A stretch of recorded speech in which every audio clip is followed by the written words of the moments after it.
ang king at queen ng country music. Gusto nila ng isa pa. Pagbigyan natin, Natin, ang queen ang gusto nila. Palagi kong sinasabi sa'yo. na isa lang ang queen. Tama ka. Sorry! Nakita niyo siya ulit sa May musical. balitang may malalang sakit ka raw, kaya hindi ka magpa-perform. Hindi ka na raw gagaling pa. Sabi ng manahimik ka na. Isang pamilyang hinahangaan. Tayo ang first family ng country music. Hindi ko gustong basta sumikat lang. Gusto kong gumawa ng dynasty at nagawa ko. Musika ang kanilang tagumpay. Ito na ang huling beses na tutungtong ako sa stage. At magpapatuloy ang legacy ng Roman family sa mga anak kong sina Nikki, Gigi at Luke. Ito rin ang sisira sa kanila. Nikki, napaka-talented mo, pero hindi ikaw ang mama mo. Puwes manood ka. Gusto mo talagang sumikat? Patunayan mo muna.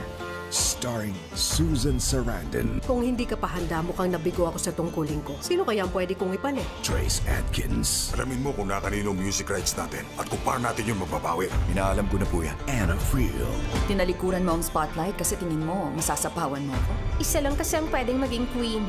and our very own Inigo Pascual. Alam niyong inampun lang ako, Lolo. Hindi niyo ako kadugo. Family Ipapakita natin sa mundo na magpapatuloy ang legacy ng Roman family.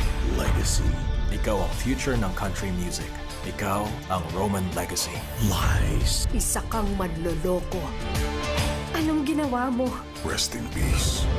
Anong tinatago ng kapatid ko? Mabigat ang ulong may suot na korona, anak. Monarch ngayong Lunes na 10:15 p.m.